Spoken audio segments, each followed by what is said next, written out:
Yeah, come on up, Sean. Just don't trip over any of the debris in your way. Excellent. So I'm Andrew Greenberg. I'm the Executive Director of the Georgia Game Developers Association. I've been working with startup game studios since 1990, when most of you were still in high school. And, okay, maybe a little bit, maybe some of you weren't in high school then.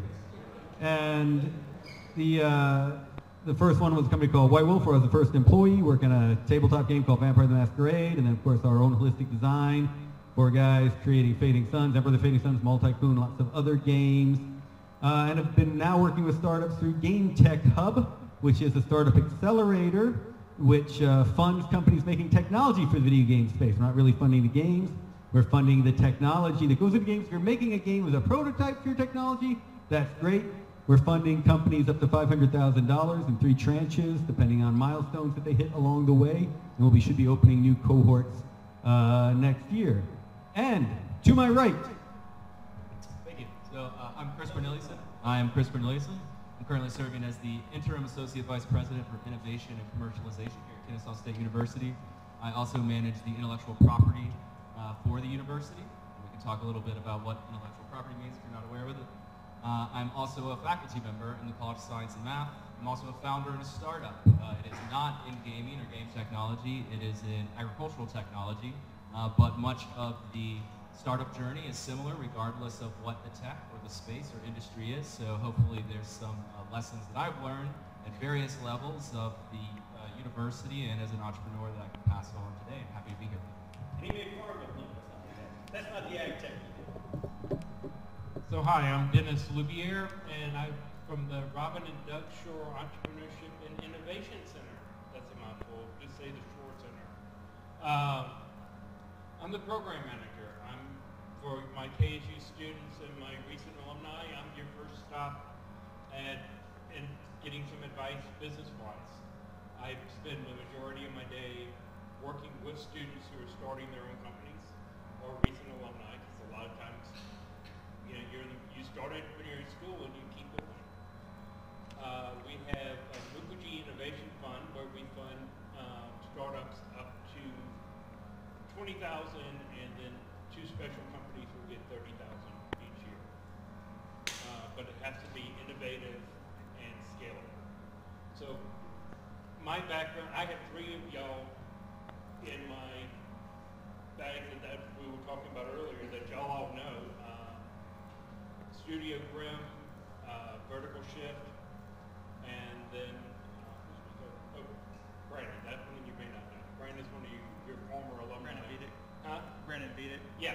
Yep. So Brandon's also, I worked with all 3 of them in developing the business side of their game.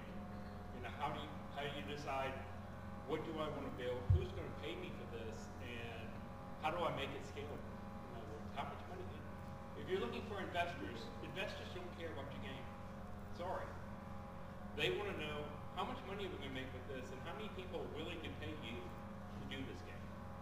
And that's what we work with. So I'm your first step. You can find me.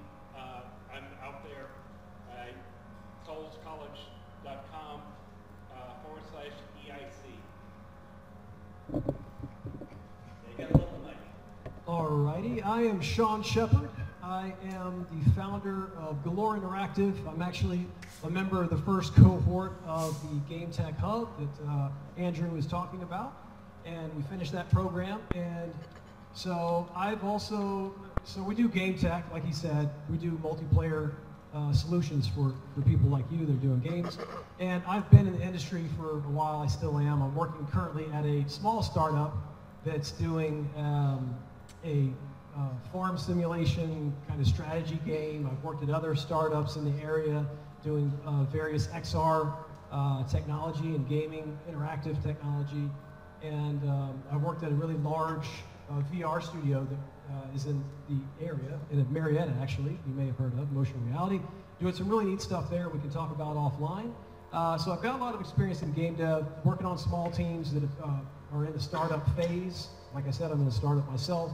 So I'll try to answer any questions and be of service to help you on your path.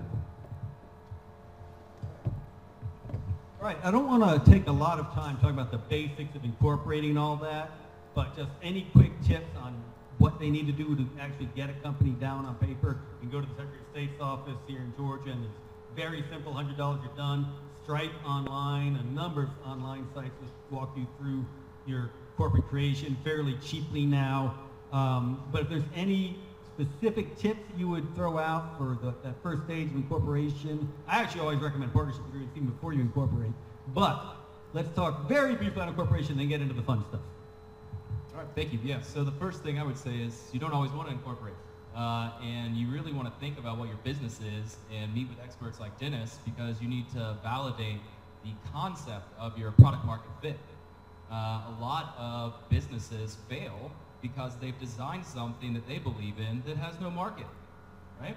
And so even just spending a small amount of money that it can take to create your LLC or whatever, that's just the beginning, right? Now you have all sorts of other contractual obligations when you start working with people. You really want to validate your model well in advance before you invest it all, right? So the journey of an entrepreneur starts well before a business is formed, right? All of you as individuals can be very effective entrepreneurs. And finding out that something isn't going to work is an incredibly valuable outcome. This is something that's very difficult for people to accept at first on the entrepreneurial journey, because it's always our baby that we're working on, right? It's always something that we care a lot about. But knowing that you don't want to spend a lot of time, a lot of money, a lot of effort on something because it's not going to go anywhere saves you, right? That's all money that you can then, and time that you can put back into other projects. So don't be afraid of the outcome being, hey, this might not have a place here and now. That doesn't mean forever. But I would say really test your assumptions, talk with experts in the area before you ever take that leap into incorporation to understand that once you go, you're really going somewhere. Exactly what he said. I would like to add that most people, when they go out and incorporate, forget about all the rest of the things that go with it. You have to do an annual report. You have to, they have to register with the county as a business if you're going to sell things. You may have to collect taxes. Most gamers probably wouldn't. But if you're selling hardware, then you have to collect taxes. There are a lot of things that come in once you filled out that paperwork to become an LLC or S Corp or whatever you're doing. Then there's a lot of responsibility that comes with it. So I agree 100% with Chris. Don't jump into that until you're ready. In fact, I generally suggest most of my students don't do it until we decide whether or not they're going to get funding from me or funding from somebody else. Once they get funding and they have partners and they agree the partnership agreement, and don't argue over equity. Equity is not what you have to argue over right now. Argue now, is it a good game and how do I make it better? Quit focusing on who owns what, because y'all own a part of nothing until it starts working. Yeah, I bet Andrew's got something to say about that too. Like coming to agreements early is actually sometimes important. It depends on who's involved. But I'm just going to talk about incorporating. So I incorporated Galore back in 2019 as an LLC. I decided that because I had some previous experience with legal stuff in terms of immigration, and I didn't check the right box, and I didn't want to do that again. So LegalZoom, I was like, I'll just pay a few $100 extra, hook it up, be the LLC. So I did that. So I do recommend, that's probably a very easy thing. I don't necessarily think LegalZoom, you might not need that just to incorporate for something very simple.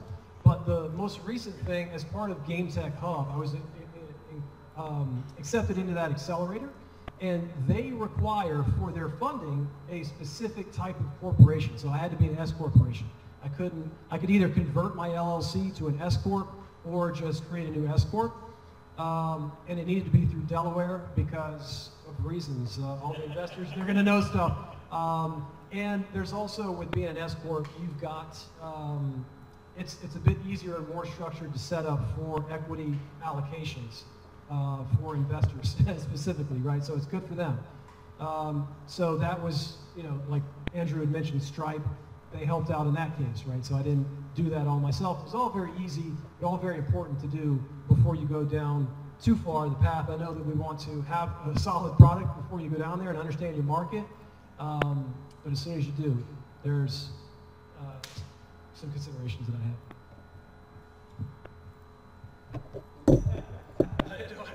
Yeah, so Chris raised a great point about customer validation, verification, however you want to phrase it, knowing who your customers are for reals. And it's, as you point out, it's a great step to do before you start a studio. So let's talk a little bit more about that, both how it's done with non-game studios and with game studios. And with my games, we've always had a very focused audience we were targeting, even though that's not always the one we got. So I talked about with White Wolf and Vampire the Masquerade, we very specifically wanted to target gamers who are adults, and this was rare in 1990 because we still felt that while all of us had grown up on games in the 70s and 80s, games were still targeting the children who they picked up in that era, D&D, etc., and nobody was really making games that focused on adults, concerns that mattered to adults, and so forth, and thus Vampire the Masquerade, because vampires are very adult concerned. Well, some of their issues are. But then with HDI, we had the conceit that we were making games for players like us who wanted more depth in their games, who really wanted games they could sit and think about, the kind of games they play till 6 in the morning when they only meant to play for an hour. But we have since realized that really we were targeting the people with whom we wanted to play games. Because our games were multiplayer, we realized in the not too distant future our gamers were really not us. But they were very much the people we'd grown up playing with, and we had to put our games in front of more and more people to really get that kind of good feedback. So how can we go about figuring out who your customers are and getting in front of folks to figure out what you're trying to accomplish? Yeah, so I follow a methodology called Lean Startup Methodology. This is the principle behind the NSF I-Core program, which teaches venture development, right, particularly of deep technology ventures. And the idea there is that you set up assumptions associated with who you think your customer is. So on day one, right, you have this business idea. Along with the idea of what you're doing, you already have an assumption formed of who's going to pay you for that thing you're making, right? So the only way that you then go test that assumption or hypothesis is you go find people with that identity, right? And you go talk to them. And you try to understand, what are they looking for in that market space, right? You're not asking them specifically, hey, check out this cool thing I made and tell me about it, because that feedback really isn't helpful. What you want to understand is where are there gaps in the market that that person represents, and then does that match with what you're making, right? If it doesn't, right, if it doesn't match, that's okay. Then you identify another hypothesis. Okay, well, it wasn't that customer segment. Now we're going down to customer segment B, and I'm going to go and talk to 10 of these people, and I'm going to ask them what they think they want, right? And if you aggregate enough of these interviews, you're able to really see some trends in what are people wanting. And what's critical here is that having them describe a product or a process that isn't what you're making facilitates an opportunity for you to do a pivot, right? Maybe now you actually do understand a market space. Maybe it wasn't the thing that you came up with originally, but there is an opportunity and you can pivot into that market space. So customer discovery work is really critical to understanding that landscape and allowing you to hone your product to be more specific for the opportunity that is available. I'm going to take it a step back and say, when you're building something, get a little bit closer, okay. So when most of my gamers come to me, they want to build it. They say it's going to do this, and it's going to have these stars, and it's going to have 7 different play modes, and get all excited about what they want to, what they see the end game be. Is that correct? Do y'all all get there? So, what do you need to do first? Before you do anything else, you figure out what is my minimum viable product. And you work and make sure that you build that minimum viable product and make it the best it can be as far as selling the concept that you're doing. And not necessarily you can spend all your resources trying to make the 7 different levels or 7 different games modes, or you can spend all your resources on one game and make one good module to start off with that can be expanded. We all are used to technology coming out in waves. We're an iPhone 14 just went away quicker than any other iPhone went away. We're at 15 being released now. But why is that? Because they started out with a minimal product and then added to it as things got going. Yep. So as far as understanding the market, so I'll just speak from a bit of experience that I've got. So when I founded Galore Interactive, I had already been in space. I've been a game developer professionally for over a decade, and I had been working with the technology that I had identified a gap in, and I was part of the community. So that's one thing I'd say for sure, is that be in the communities that you believe you're going to be targeting as your market. Be a part of those communities, so you already have like a sense of it to get you started before you go down any more formal paths. I mean, you've got an informal bit of experience that you can quantify later, but you can at least have an understanding for. And so for mine was, if you're familiar with Unity and the lack of great networking solutions that it had for a while, that was the time period when I identified my market, and I had a lot of market research. But as far as like another angle that I've got personally, that I'm part of a small startup now as well too, developing a game. We started with an IP, and I know that not everyone can start with an IP, but I'm here to give you some of my experiences. And so there was an existing IP of about 20 to 30,000 people that cared about this IP. It happened to be in like an NFT cryptocurrency space, so there's some pretty hardcore fans and people that support this IP. And so that helped a lot in terms of market research, but what we did build an MVP. We recently finished the MVP. We had 3 major features we wanted to add to it, but we didn't make it. We ended up going with 2 because we wanted to make sure that we actually get something complete that we can understand and iterate on. And so that's what we did. We did 2 of the features, and we started polling our community. And so that's, you said go speak to 10 people here, 10 people there. Well, luckily we had thousands of people, and we put a poll out, so a certain percentage of those people are going to respond. Like, do you want this, X, Y, or Z? And you just keep putting these polls out. You understand your market. So it's having a differentiator, I think, is very important as well. Understanding why your product is different, or how you're going to do the next millionth platformer, why is that going to be any different? There's still a lot of opportunity out there for differentiators, but you have to focus on it, and like you said, make it the best you can and not go too far before you understand your own product. I want to add one thing to it, and Chris kind of crossed this when he said hypothesis. How many of y'all remember the scientific method from 3rd grade? That is all business is coming up with an hypothesis, figuring a test for it, running the test, and analyzing the data. So it's nothing new. Business is no different than doing a science experiment. Neither is doing a game. You have an hypothesis. You think people can pay this. You figure out, how do I test that? Is it getting free users? Probably not, honestly. Free is easy. Getting somebody to give you $1 for it makes a difference. If somebody gives you $1 for the game, they felt there's value for it. They may give you $5 for that game. They may give you $10. Whatever it is, it shows that you're on the right track and that people are willing to pay you for your ideas. And speaking of the scientific method, that's also the basis of play testing, which you're going to do a lot of.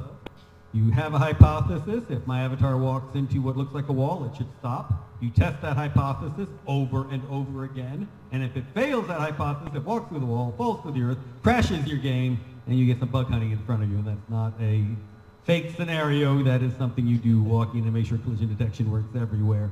So yeah, play testing is also the scientific method. Speaking of play testing, Bakimoto, if you want to set up and back so you come in, do you still want to play test tonight?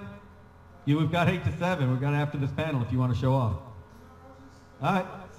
Another good studio here in the house. Bakimoto talked to him about his awesome VR Met game. All right. So a lot of topics we've been touching on already. I'm looking forward to the discussion about community. But first, I want to go ahead and talk into what I see as a very common next stage in your studio growth, which is that partnership agreement. Some of you want to be indie devs. Some people actually are indie devs and make it a success. That is the rare minority. Yes, even you, Puzzles by Joe, you're a rare minority. I know you're watching us tonight. But most will be teams. So you want a partnership agreement in place early. Why? Because you're all putting in assets, and you own those assets until there's a piece of paper that says otherwise. And you want the company to own all those assets so you can actually go and work with a publisher who's going to insist that the company owns all those assets before it'll publish. So I'm glad to talk about what I think should be in partnership agreements. I'd love to throw it to you all. What do you think should be in a good partnership agreement? What should these people consider when they and their best friend are sitting down to form a game company that'll last them their entire lives and ensure that their friendship is never in any way stressed? Yeah, that's a tough one. So, you know, don't do business with family, right? And then don't do business with your best friend, maybe another good piece of advice. However, there are good ways to structure it. I think it's really critical to be talking about structure prior to there being dollars involved, mostly because people change, right? People change pretty quickly. And so laying a groundwork, having something written out is really, really helpful to do that. I also think coming from it from an understanding of how a partnership actually works means that both or all parties benefit and all parties give something up. If there is sort of an overwhelming sense of any type of dominating partner that isn't matched with the feeling of the group, that only is going to grow and worsen as there are dollars, there are opportunities. And so addressing that right from the beginning is really critical. And so you do have to be an honest broker and know that if you come out of that agreement feeling like you gave up a little bit, but you're still happy with where the team is, that's a great partnership, right? Because everybody has to give into it, right? And so if you can find yourself in that sort of group dynamic, that will be very successful. It is very difficult to compartmentalize friendships from business relationships. And so the earlier you can start thinking about that relationship, particularly if you are working with people that you're close with, the more valuable it is, because inevitably at some point there will be a disagreement, right, related to the business. And you're going to need to be able to traverse that without it impacting your personal life or with diminishing the amount that it impacts your personal life. And so it can be very difficult to set aside our feelings and emotions, particularly when there's high stakes. But beginning to put ourselves in that mindset ahead of time helps us be better at it when that event inevitably occurs. Okay, I'll tell y'all my sad story. First group business I started was a restaurant with two ex-friends. We had verbalized what the agreements were. We all agreed, and everybody understood what we agreed. We had one person that was the money, and two of us were the workers. I didn't draw a salary, and wasn't going to draw a salary until we reached a certain amount in sales. I was fine with that. I had another part-time job that I worked outside of the times of the restaurant, things like that. When we reached the point that I was supposed to start drawing a salary, the person with the money said, "We can't afford to pay you yet." I said, "I can't afford to eat." So the other partner didn't stand up to her. I ended up walking away and leaving it all behind. Bad t-shirt number one. Bad t-shirt number two. It actually wasn't that bad. I started my own floral business, and I found a niche market in the floral industry of working with interior decorators to do their designs, where I was, at the time, the going rate for a floral designer was about $12.50 to $15 an hour. That was top dollar. Okay, see, it was the early 80s, like mid-90s. And I was charging $75 an hour to the interior decorators. They didn't care. Their clients were paying for it. And that's what we charged in the flower business when I worked for somebody else. I just wasn't getting paid. I was doing the work, but I didn't get paid. That was actually a good business model. I did that in high-end weddings. Unfortunately, when it's built on yourself and your reputation, my husband has a PhD, and we had to move out of Louisiana so he could get a job. So that was something I couldn't pick up and move. So I didn't make it. It wasn't portable. So you have to think, am I going to be here all the time? If something happened where I need to move, especially y'all are all young. You don't know if you're going to be here or if you're going to move somewhere else. So you have to think about, do I need to be portable? What do I need to do? So the takeaway on all this is, put it in writing. Don't assume that we're all best friends and we're going to agree to this and we're going to remember what we agreed to. If there's any doubt, hire an attorney. I have an attorney that works with startups for $100 an hour. Going rate on attorneys are $250. She will work with startups for $100 an hour. And she's actually really good in the gaming industry. So, find someone. You can find it's worth spending the money to save the friendship and to save your sanity when it all comes down. Yep, I would say for sure all of that is very true. And I would also say I've been employed with a lot of different organizations over my career, and none of them just said, hey, let's handshake on it, Sean. It's going to be okay, no problem. Let's just handshake it. I trust you. You're a good guy. So it's no different. Just because you're friendly with someone, I have to say, yeah, don't let your lack of experience and worldly exposure cause you to go down a path that's destructive, because it's most likely you're going to get into, you're going to hit a speed bump, you're going to hit some weird terrain where you don't know how to navigate it, somebody has problems in their family or personality, or now money's introduced, something's going to happen. That was their age. Yeah, right, something will happen, it's going to become difficult, and some of these folks, if you're going to try to get some investment money, they're not going to be very keen on, or potentially some of them will just flat out not allow you to not have certain agreements in place with your partners. And that's for a reason, so don't just take it lightly. Even if you don't plan on getting investment money, if you just plan on partnering up with some people, have agreements. Even if you can't afford $100, write something down, make sense of it, sign it, have a witness. But it just makes sense to protect yourself. You just don't know what's going to happen. I've been through too much, and I guarantee you, you're going to hit a rough spot. And not having that is just bad news. And publishers definitely want that in place. I'm going to throw out one term to keep in mind. It's called vesting, and Sean is dealing with this with his company right now. The idea is if you bring somebody on and they're putting in work to earn their shares, those shares vest over time. That means they get them over time. There might be a specific, maybe they get some each month, maybe they get them all at the end of a year, maybe they get them 1 year, 2 year, 3 year, etc.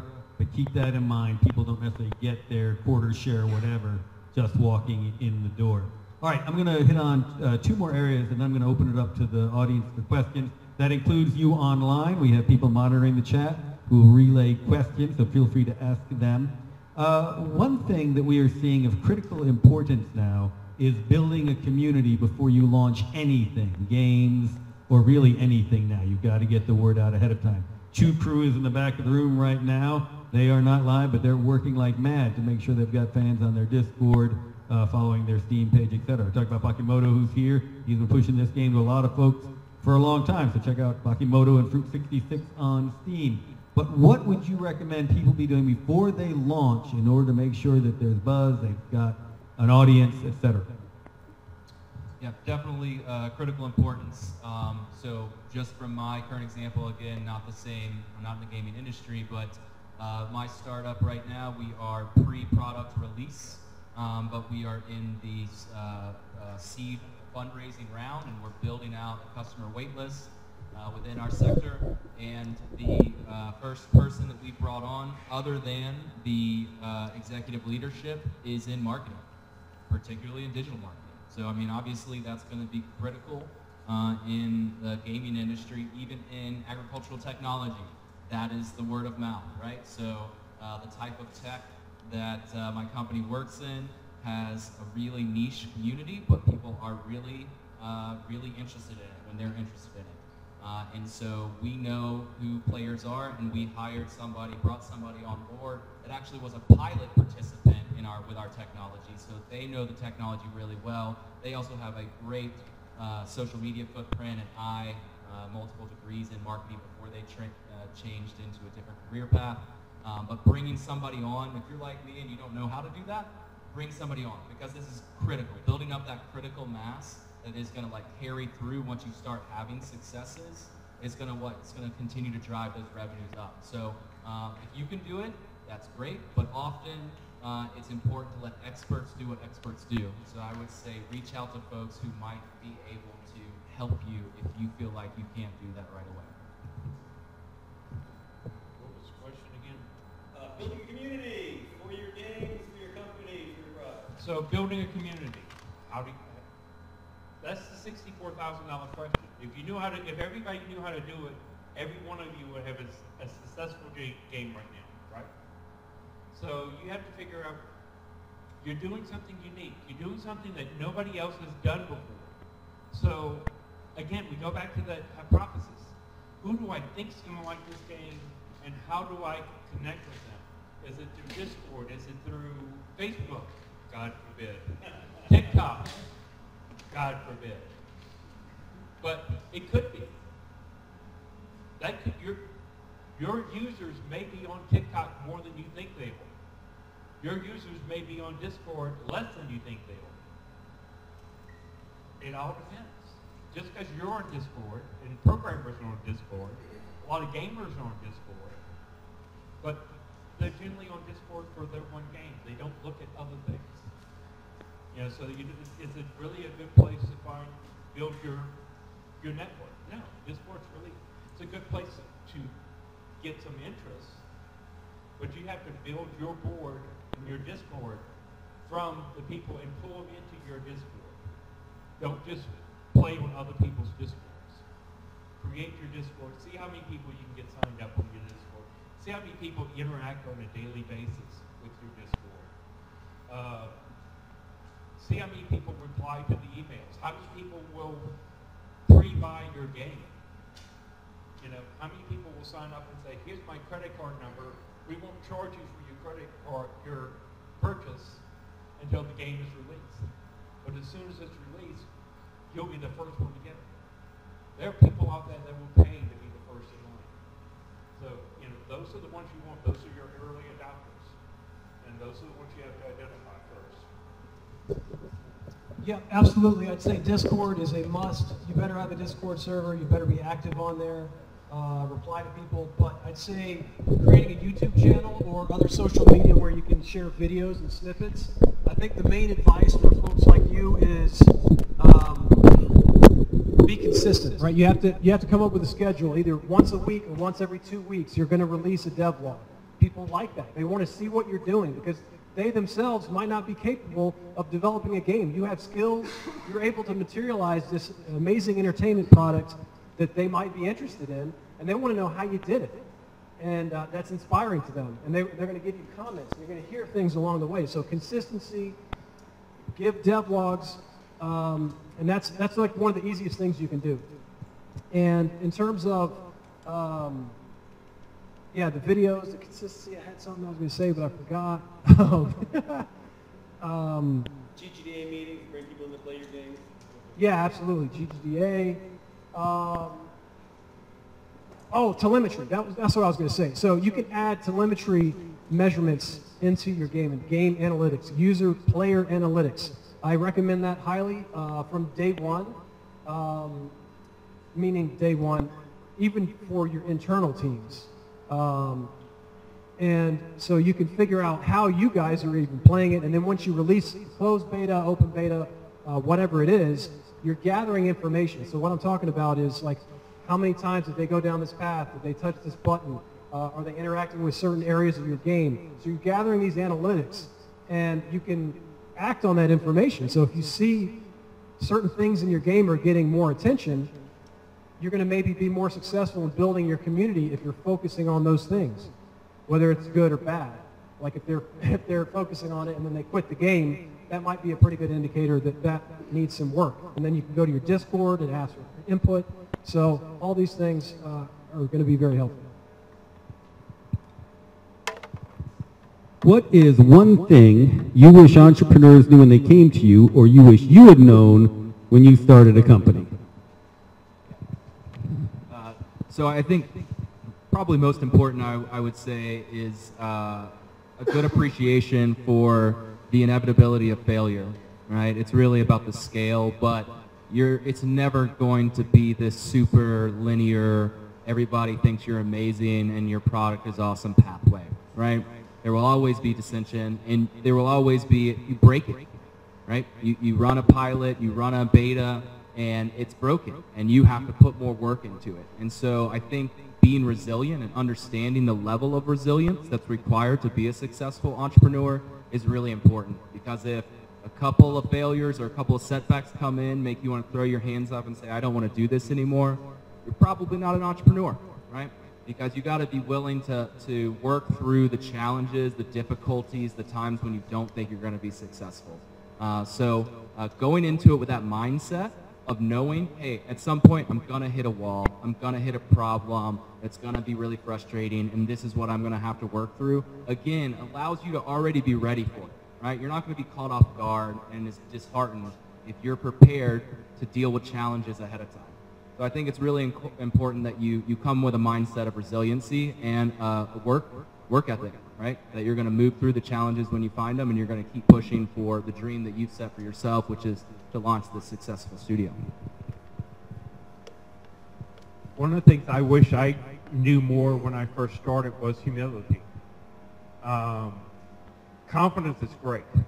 You have to have confidence to start your own business.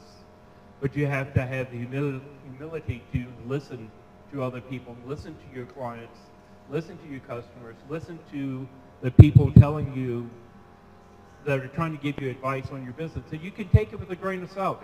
You just have to listen to them. You don't have to do what they're telling you to do, but listen to them. Most of the time, with my students especially, realize I don't have a dog in the fight. I don't get any money if they make it big or not. You know, it's more, only thing I want to do is because I like what I do. I want to see students succeed, or alumni succeed. Yeah, that's great. Yeah, I would say, my notes, okay, yeah, there we go. So one of the things I was going to say is that when you start off, you might think that you have an amazing idea, and you probably do, by the way. But you might think it's so amazing that you can't share it with anybody because they're going to steal your information. They're going to do what you are going to do. But there's so many ideas out there, and I've got personal experience where I finally decided to share these amazing ideas that I thought were so secret with people, and no one did anything with it. And even if they did, it's all about execution. So that's the thing I would say is it's how you personally choose to execute it versus someone else. Even, and you might think that an organization with billions of dollars can do what you have in your mind much better, much faster. The funny thing is, a lot of times these organizations are so big, they've got a lot of momentum going in different directions, and they're not going to be nimble like you are.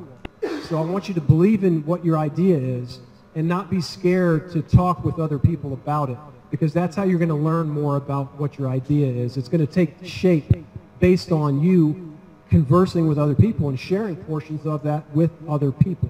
So don't keep it safe. It's all about your execution, and you can absolutely do it. The other thing is the importance of marketing. I personally had so many failures over the years. I didn't even mention all these other projects that I've done that I put a lot of energy into. I believed in myself. I was like, I've got all these skills. I've got the technical talent. I'm very creative, and I'm making these games that are amazing, I think. And they went zero. They didn't go anywhere. The most I ever had was hundreds of users. That's not enough to do anything. And it's all about marketing, right? So now in my most recent endeavor, finding a co-founder who understands business, analytics, and marketing and has inroads into that is extremely important. And I would say those two things are the big ones that I just want to mention. Excellent, excellent. All right. question. Line up to the right of Sean. We'll hand off the microphone to him to hand to you. So go ahead, don't be shy. And while we're doing that, we'll have Dr. Markowski say a couple more words. Go ahead and take my chair. I think one point that people have made, which is very important, is that you have to leave your ego behind. You have to have some ego, but not a lot of ego, because you have to listen. And just think about the following: when you know, Steve Jobs is famous for the Macintosh and all of that. That wasn't his idea. Steve Jobs got the idea by going to Xerox PARC, seeing their GUI system and saying, wow, this is a great idea. So Xerox that invented the GUI system are not the people who made a killing.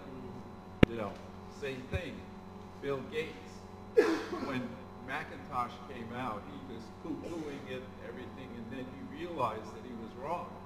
And he was also wrong about the internet. When the internet first came out, Bill Gates tried to kill it because he thought it was no good, but then he changed his company completely around when he realized that he was incorrect. So Bill Gates could be wrong, and Steve Jobs could be wrong, so could you.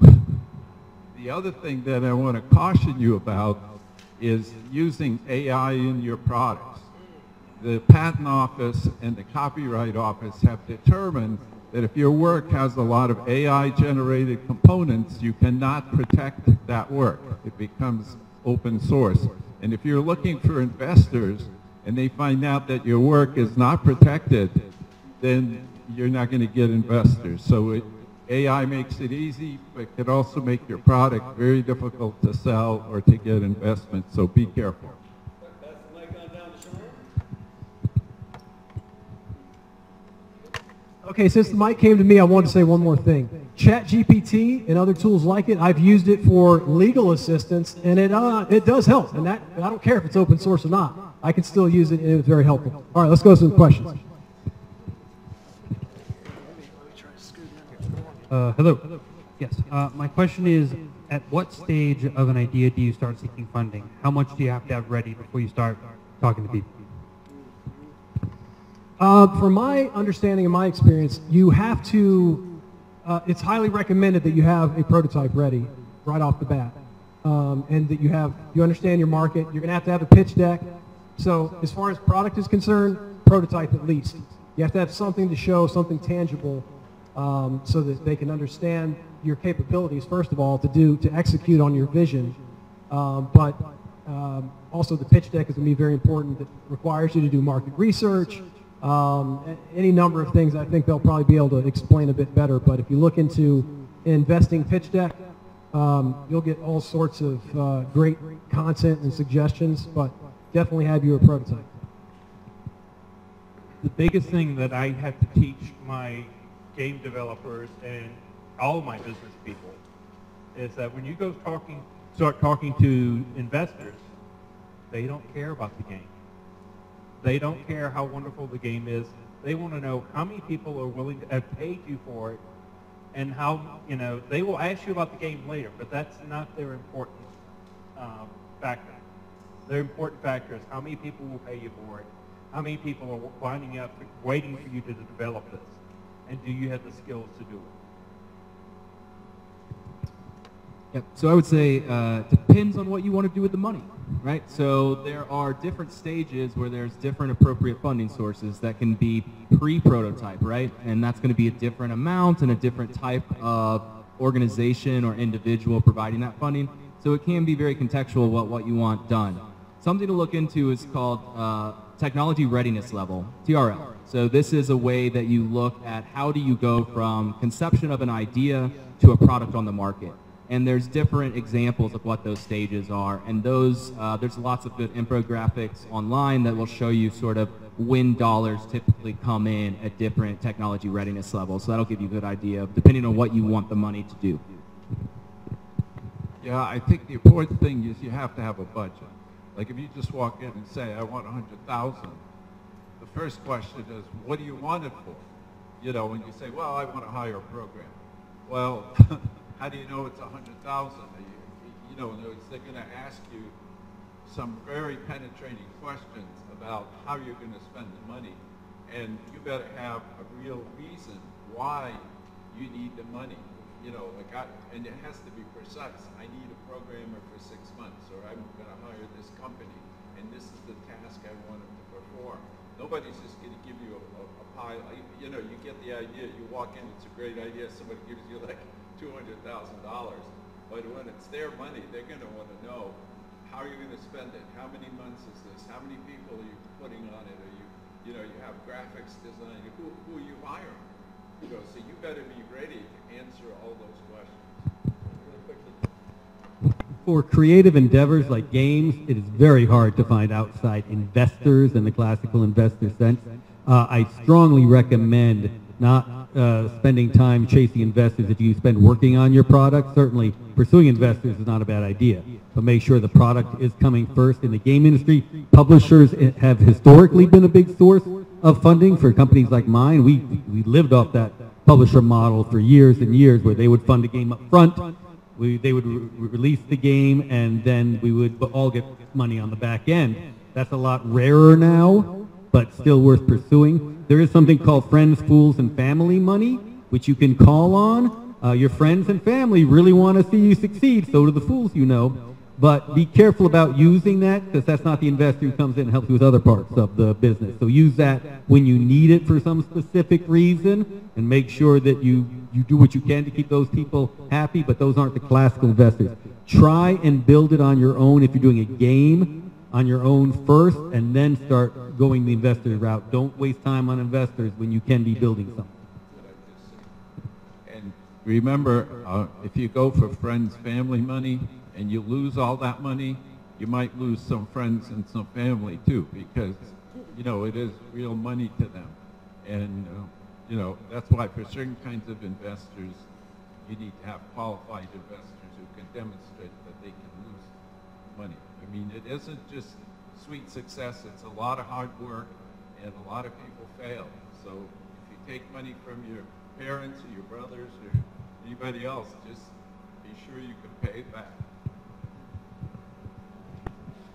Really quickly, we are at 8. If any of our panelists need to leave, that's understandable. We'll keep going. As long as folks want to keep going.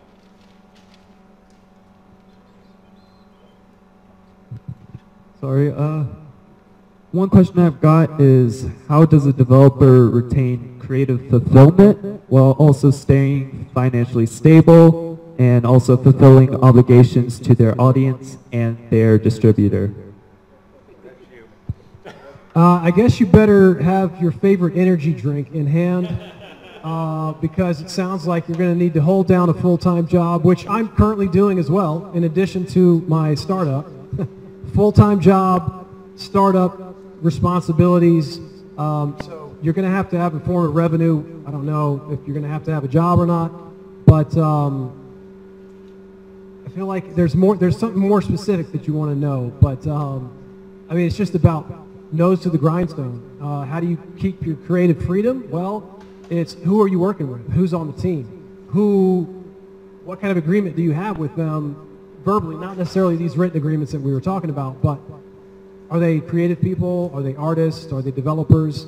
It's all about, like, how do you retain that creative freedom in your agreement? Is that kind of what you're thinking about in terms of, like, legally giving you that ability to make decisions for your own game? I mean, I personally would say, hey, ChatGPT, how do I structure this agreement to give me the creative freedom? I just don't know those answers, but I do have people from my cohort that I can call, some legal references that can help you with that terminology. Yeah, they're going to have a great answer for that. So I don't know how serious it is for you, but I mean, it's about how you carry yourself too amongst your team. I mean, I've seen people that have agreements in place, but based on the personality of certain people, they operate outside of what the agreement is, because that's their personality and that's how they carry themselves. So it depends on you personally to some extent. It's going to be your own responsibility to dictate how you work with your team. I'll pass it this way.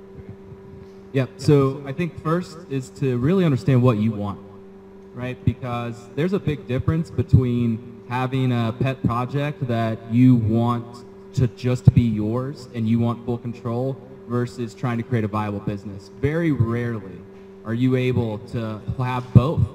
And so you have to accept some form of an exchange. And if that loss of creative control is unacceptable to you, you probably don't want to go down a commercialization route. I'm sure that there are examples in creative business dynamics where people have done that. I also think it's exceptionally rare. There's a difference. I talk to my students about this all the time. Between a hobby and a job, to Sean's point, you're going to have to hold down because you got to live, right? And the hobby's the thing we do because we love it without getting paid for it, right? And that's okay, right? To have these things that we are reinvigorated by and that feed our soul while we are also having our bank account fed. And so you might want to think about how you kind of bifurcate those parts of what you want out of life. You know, as people have said, if you're in it for the business, you really have to pay attention to what your customers want, and so it's like they were saying, is it a hobby or is it a business?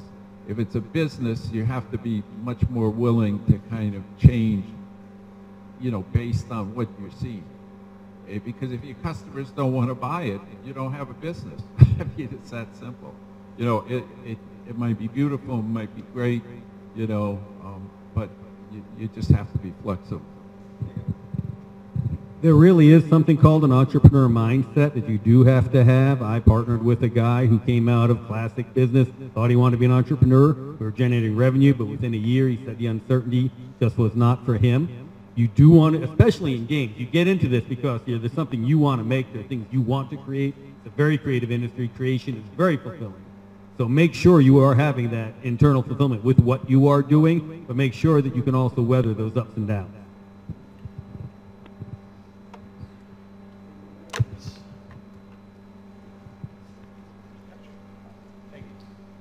Hi everyone. So I'm going to ask a question that I know the answer to, but I feel like the audience would benefit from. So how important is having financial literacy prior to starting your entrepreneurial journey in game design? Starting your entrepreneurial journey into game design, for me, I'm not the best one to respond. I'm not really that financially, frugal and all that good stuff. So that's why I have a partner, and they help in that regard. But it's all about product, passion, and ideas. For me, that's where I come from. So the whole finance thing is like, we're going to figure that out, okay? Am I creating something that I care about? Am I going to fulfill a need in the market? That's really what I care about. So my financial literacy is, can I weather the storms that I'm going to have to weather in order to realize the dream that I have? I'll do whatever it takes. So financial literacy, that's why I work with partners, so they can figure that out and make sure we're going to be all profitable and all that good stuff. The biggest thing that I see with any business is that there are a lot of steps you can take to prove your concept without spending a dime or wasting an hour of your own time. Just by storyboarding a game and talking to people, finding out if you have an hypothesis that this is my group of people who are going to buy the product, go talk to those people, see if they'll agree to buy it. Don't get your end user and the person paying for the game aren't the same people. If you're selling to young kids, mommy and daddy have to agree on buying the game. They're not going to buy just because the kid wants it. So you have to think about who's paying for the game, who's actually paying for it. Example I use in class is a baby monitor that they wanted to sell to hospitals to monitor pulse ox. All the nurses wanted this monitor because it saved them a lot of time. The administration said, I don't have a problem with that. We don't need to spend that kind of money. They can do their job and just monitor the babies on their own. It ended up moving into a home product that's on the market now, selling. They thought it would sell around $90. It sells for about $300 to $350. And they learned all that before they even built the prototype. And they spent, I think, right around $150 total to figure that out? I think, to Sean's point, you want somebody on your team to understand how the finances should work. It doesn't always have to be the same person, but I think one area, once you start going for fundraising, is a lot of people will underestimate the costs of their development, and they will send themselves short, right? So being accurate in forecasting your needs, particularly when you're asking for money, so that you can meet those same deliverables. You don't want to overpromise and underbill, because you're really in trouble, right? So having someone who's experienced that can help you understand how to build out that budget, how to forecast, is really critical to getting it right, because you want to retain as much as possible and get exactly what you need and not a dollar more, right? You want to be as tight as possible with that to maximize your effectiveness. And I think it's very important to be part of a community, because like if you come to events like the Georgia Game Developer events and you don't necessarily have to show everything, but you can get some feedback on some of your ideas to see whether it's a promising direction. Plus, take advantage of the services. Part of the reason we have people here is to let you know you're not alone. There are people who can help you. There are mini courses. They can just answer specific questions. There's so much help. Really, take advantage. And look up how to get an EIN for your company. Very easy to do. And then figure out how to get a corporate bank account. And if you want info on using Stripe or for your incorporation or Brex for your bank account, come see me. I just have to say I love the planning aspect and estimations. Very, very important. That's a good one.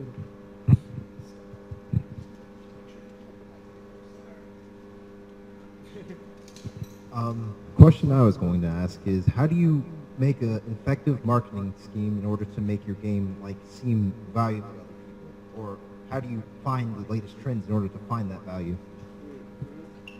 Yeah, so latest trends, I would say that you can look at Steam. Go to Steam and look at, they've got different ways to slice and dice the data on Steam, like different categories and genres of games. So you can look at overall, so high level, Steam's going to be a great place. I mean, I don't know if that's the platform that you're going to target, like PC over Steam or what. But there are ways that you can access data even like off of the mobile app stores and stuff to get reports for that. Every year, Unity puts out a report about its demographic and all that stuff. So you've got all these ways to access different portions of data, right? So it gives you an idea of what's working and what's not, especially on Steam. I feel particularly fond about that one. So I've gotten a lot of good information from Steam to understand where the players are going, what's resonating with them. You can go read. You can actually get software that can kind of scan the pages there to pull off the information from customer feedback and stuff like that. And put it, there's actually a startup, I can't remember, there's startups out there that Andrew probably knows about, I can't remember the name of, that will give you that kind of analytical information that you're looking for. And I don't know if they open it up to anyone else other than your own product, but that's the type of information that you can get. And I think Andrew's got something to say about that. Yeah, we have a video on the YouTube channel with TabNam showing how to, they'll specifically find that feedback all over the net, scrape the net for you to get that data. Yep, excellent. So something like that, and every means that you have available to you that's public, like the Unity Asset Store for me, you can go look at reviews, you look at how many times it's been hearted, and all this stuff, and then you can kind of start making assumptions of your own and use AI tools to your advantage. If you can feed it data, if you can format it in a way that it understands, it will give you all sorts of insights on that. So I would highly recommend you trying to figure that out, working with those data sources and converting it into a format that it will understand. It will give you all sorts of insights that you probably didn't expect, and it will set you on a great path. Was your question, how do you test your theory, or how do you decide what's going to be done? Was your question is, how do you advertise your game, Or is it, how do I decide which games I want to make? Yeah, it's like a weird mix of both, like how to find Okay. So that's two different questions. So advertising your game, you have to look at who's your customer. You have to know who, again, you have to have that persona of who your customer is, and you have to know how do I reach them. That's a completely different animal than I want to develop a game, and I'm looking for what people aren't. So you're looking at what's out there doesn't necessarily tell you what's not out there. And that's where you as a developer has to say, this is not out there. I think people may want to use it, and figure out, go talk to people and say, do you want me to develop this for you? I can do it, but do you want me to? Kick it back to the experts. Yeah, the other thing is go to shows. Like DreamHack is going to be, you know, you can walk around, you can see what games people are displaying, you can see who's playing what games, you know, like you'll see some table and there's one table with, 20 people, and then there's another table where the person's just sitting alone. You know, stuff like that can give you an idea of where to go and what to try. We have a video on our YouTube channel, I believe it's called Your Game Dev Success Ladder, where he breaks down specifically the Steam genres that are most successful and recommends that if you want to just make something that you can make easy in one of those most popular genres. And it's called, it's got one called How to Market a Game on Steam. Sorry, I'm not seeing the new one we've got where he really goes into it. But yeah, check on our channel and you'll find his breakdown of what the most popular genres are. All right. Let me know if this is too loud for you guys. I tend to talk a little bit loudly. Loud is good to know you're good. Yeah, fabulous. All right. So question I have for you guys, someone touched on it earlier when I believe, I'm sorry, I do not remember all of your names, but I remember it was you. You were talking about scale. And so when it comes to you just starting out your idea, you gathering your people together, or even just getting an idea down to show to people, and then lo and behold, let's say you are ready to start work on it and maybe pitch it to people to see if they're willing to buy it. Nowadays, of course, we're dealing with games that are, of course, in larger scale, live service, things like that. Should we have a plan at this point for, I said, like 5 years, 6 years down the road for a game at this point, because this is where things seem to be going? And is that really feasible at this point? What kind of model do you think a person or a team should have when they are pitching, so that they're able to say, this is good for this 5, 6 years down the road? Let's go straight to the source here. Yeah, so for gaming specifically, I will definitely plead ignorance, the industry and that sort of scale. But I will say in general, if you're at the pre-fundraising round or your first seed round raise, 5 or 6 years down the road is not really an expectation, okay? So because that landscape, you're never going to know, right? It's going to be very, very difficult to understand where you're going to get to. There will be an expectation that you show the full growth during your runway, right? So as your burn rate, you're taking money, as you're using that money, how is that a value inflection point? That's what investors are going to want to see, is how do we give you X amount of dollars and you turn that into some multiplier of those dollars, right? And then each step, so then you do that, and then you go back and you're like, okay, well now we need some more money. And then you get more, and they want to see that value multiplied every time.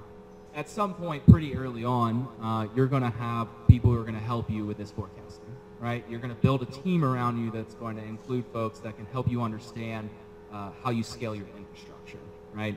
And a lot of that's going to be predicated on what you anticipate as your serviceable, addressable market, right? Those are terms that we use, and so that's how many units you can sell maximum if you were able, that's total addressable market. But you're going to have a target for like what that market looks like and how you plan to get a larger and larger chunk of that market as you go. But you're not going to need to know that first round. I think in general for technology, if you're trying to plan 5 or 6 years ahead, that's just not realistic. I mean, if you just look at what technology looked like 5 or 6 years ago, you know, you wouldn't have predicted you would be here. So I think that you need to think in terms of shorter timelines. And then one of the things that sort of come up here, and it has a catchy phrase, it's called a minimum viable product.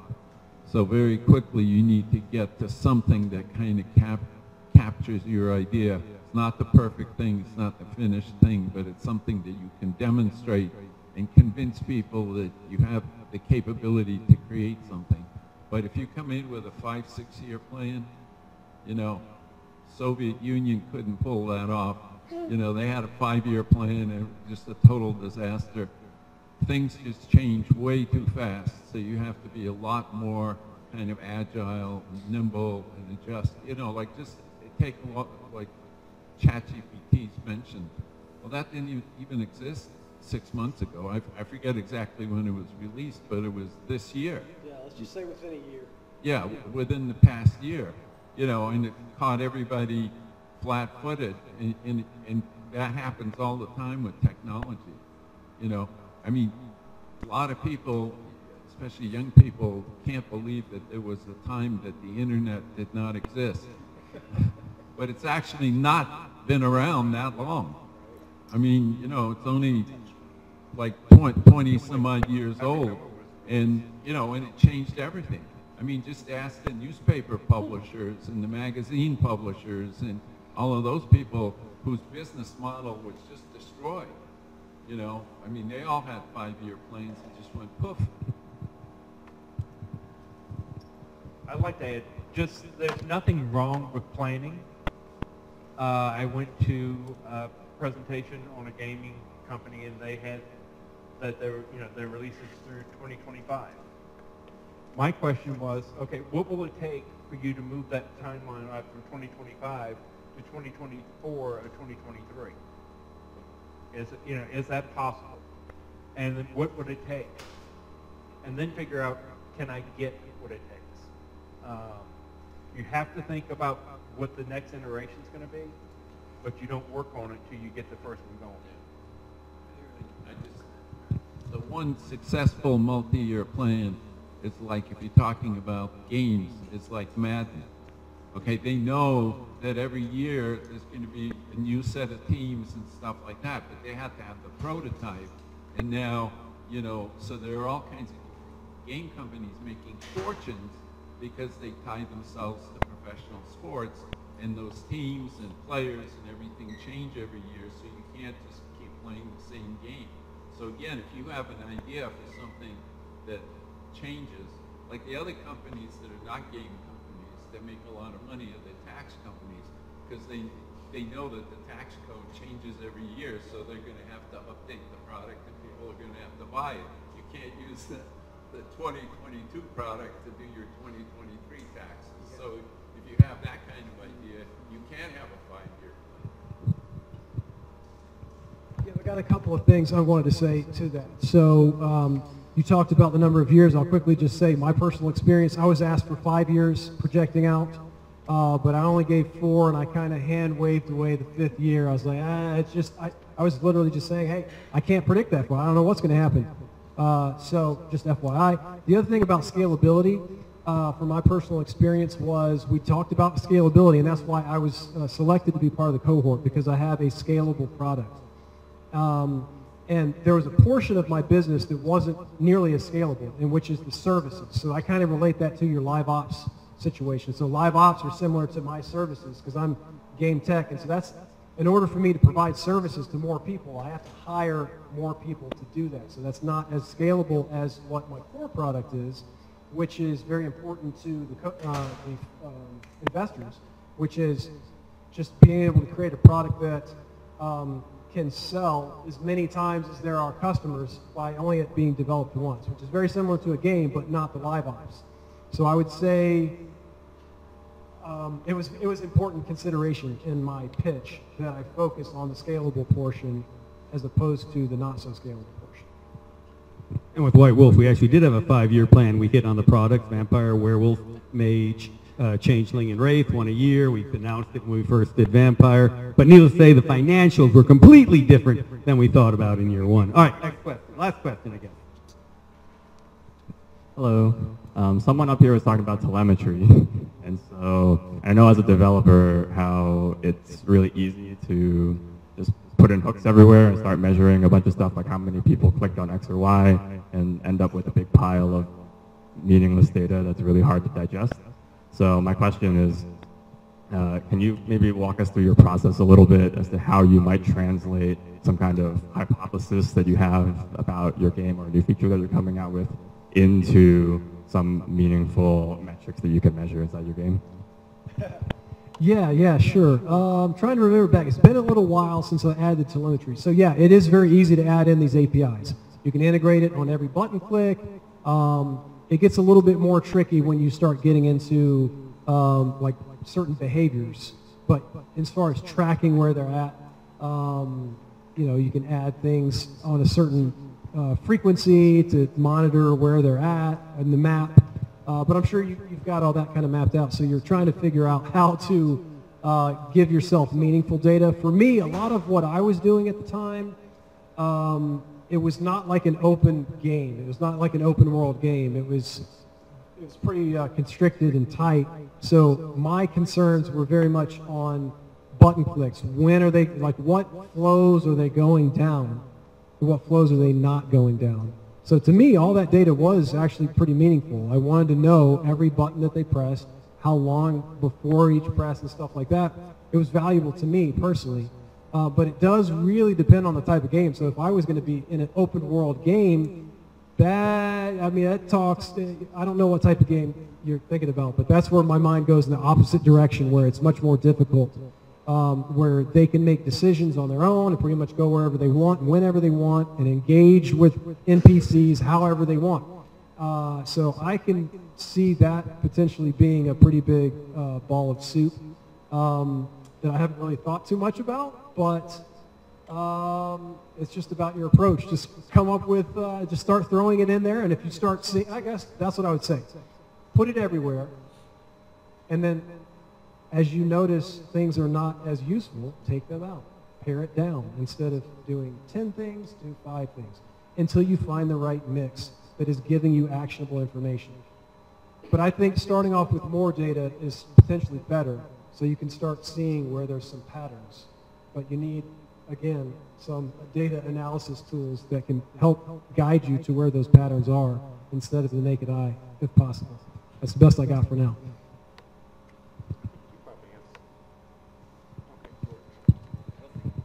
There's one metric that I think trumps everything else, and that is, will people give you money for anything related to that? So early on, if you can figure out something that you can do to test, I mean, the ultimate test of a business is, will people reach into their wallets and give you money for what you're doing? You know, now, where they're clicking or whatnot could be helpful to you to design a better game, but sometimes you might be able to, like, test market something in some way and get an idea whether people will give you money. And sometimes you're surprised at what they'll give you money from. I mean, one of my favorite stories about innovation was the creation of a telephone. Okay, originally, if you stop and think about it, when the telephone was made, it was very limited use, because if only one person has a telephone, I mean, you know, or if you're the only guy in the earth with a fax machine, I mean, what good is that? And initially, when they made the telephones, their model was every Sunday morning the phone would ring and you would hear a concert over your telephone, you know, so they could do it for subscribers. But as more and more people got telephones, it changed the whole business model, and nobody does that. So the same thing is that your strategy for getting started might be one thing, but after you've started, you may have to completely change your whole model because people are using it, you know. Another funny story is the story of Kleenex. You know, that came out to help women, you know, kind of clean up with makeup and stuff like that. But then the husbands started using it to blow their noses and everything. They said, oh, you know, this is really the right product, you know, and so now Kleenex is not used so much just to clean up makeup. I mean, people use it for other purposes. And you know, the Post-it notes, that was considered a failure when 3M came out. You know, the glue was not very strong and the Post-its were not permanent. And then people said, wait a minute, that's the business, is these temporary things. And Post-its are tremendous success, even though it was a failure because they changed the way they looked at it. So that's why you can't have your ego, you can't think you know the answers because the market is smarter than you are. You just have to accept that. One final thought that came as you were speaking. A/B testing as part of your telemetry is extremely important as well, so that you can test your hypotheses using A/B tests. Are you familiar with the term? Just for anybody who's not, like you can come up with a version of your application that does something new, some new feature or whatever, and give it to only a portion of your population, of your game players, not everybody, so that you can gather telemetry for population A and population B, and that's another great technique. All right, thank you all very much. Let's get one last bit of information on how people can find you. Any last thoughts? And then we'll wrap this up. Start with Sean. Sure. Just go to LinkedIn. That's really the only social media I use. Sean Shepard. You'll see me. If you're interested in what I do for Galore Interactive, you can go to galoreinteractive.com/GoNet, which is the name of our product, G-O-N-E-T. And you can come talk to me after this as well. I'd like to add one more thing about the comments. We've been talking about games. There's a lot more things you can do with your degree, your gaming degree, than create video games. Or you can gamify things. You can, a lot of my gamers are using their technology to train people how to use serious games. Huh? Serious games. Serious, well, yeah. Automobiles are starting to gamify their dashboards. So don't just limit yourself to games. Think of things that are out there. Think outside the box. I'm at the Entrepreneurship Center on the Kennesaw campus. We have events on Kennesaw and Marietta campus. I think October 5th is we'll have a game night at the Student Center.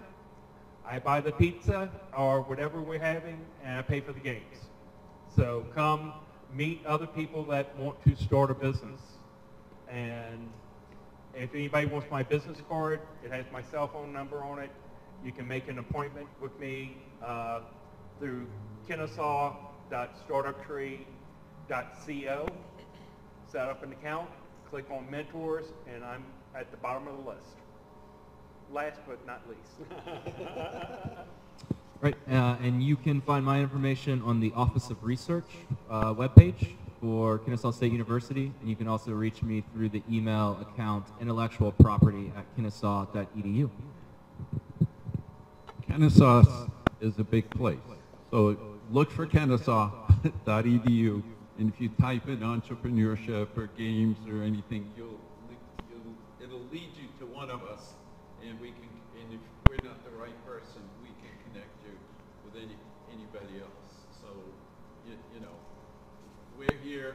I think Kennesaw is a public institution. We want to support the public through education, through service, through research, through lots of different ways. So don't be shy. Contact us, and we'll do our best to help you. All right, and a big thank you for our panel. Great information tonight. Much appreciated.